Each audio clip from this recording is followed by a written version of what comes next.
Let's be honest, we've all been there. You're at an event, maybe a concert where the opening band is dragging on, a wedding where the speeches are hitting the 1 hour mark, or a meeting that could have been an email. What do? You supply, or maybe not so supply, pull out your phone and find something, anything, more interesting to watch. It's a universal human experience. Now, imagine you're not just an attendee, you're the boss, the head honcho, the man whose entire brand is built on delivering non-stop, electrifying action. And you're doing it right there at Cageside, during a world championship fight, for the whole world to see. This isn't a hypothetical scenario. This is the story of Dana White, the famously unfiltered president of the UFC, and the night the title fight was so mind-numbingly dull that he gave up and watched a boxing match on his phone instead. It's a moment that's as hilarious as it is telling, peeling back the curtain on the fight promoter to reveal the fight fan underneath, a fan who, just like us, has absolutely no time for a bad fight. The stage was set for an epic night of combat. UFC 274, held in May 2022 in Phoenix, Arizona, was supposed to be a blockbuster. The arena was electric, buzzing with the kind of raw energy that only a high-stakes UFC card can generate. The main event featured the beloved Chaos Machine Charles Oliveira defending his title against the human wrecking ball Justin Gaethje. Fireworks were not just expected, they were guaranteed. But before that glorious explosion of violence, the crowd had to endure the co-main event. A strawweight title rematch between Rose Namajunas and Carla Esparza.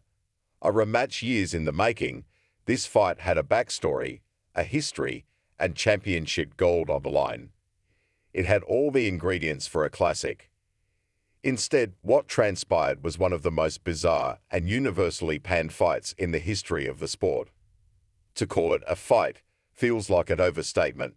It was more like a 5-round staring contest, occasionally interrupted by a tentative jab or a half-hearted feint. The action was so sparse, so utterly non-existent, that a palpable sense of confusion and frustration rippled through the arena. Boos, once scattered, grew into a unified chorus. Fans who had paid hundreds of dollars for their seats were now looking at their watches, scrolling through social media, or heading for early beer runs. The energy that had filled the building just moments before had been completely sucked out, replaced by a soul-crushing boredom. In a 25-minute championship bout, the two fighters combined for a measly 68 landed strikes. For context, some fighters land that many in a single round. And right there, in the front row, sat Dana White. The cameras, naturally, panned to the boss to get his reaction. What they found was pure gold. There he was, the most powerful man in MMA, with the octagon directly in front of him, and his eyes were glued to a screen in his hand.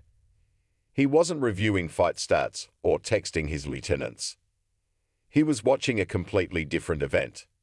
The colossal boxing match between Canelo Alvarez and Dmitry Bivol, where Canelo was in the process of being handed a shocking defeat. The drama on Dana's phone was infinitely more compelling than the anti-drama unfolding in his own cage. The image went viral almost instantly. The boss had zoned out. He was one of us. When the merciful final bell rang and Carla Esparza was controversially awarded the victory, the real main event began, the post-fight press conference. Reporters swarmed, not just to ask about the baffling decision, but to ask Dana the one question on everyone's mind. What were you watching, and what did you think of that fight? Dana, never one to mince words, didn't even try to pretend. With a look of exhausted honesty, he laid it all out. It was a weird fight, he began, a massive understatement. It seemed like they didn't want to engage. I think there was a total of 6 punches in the first round. It's a tough one, but it happens sometimes.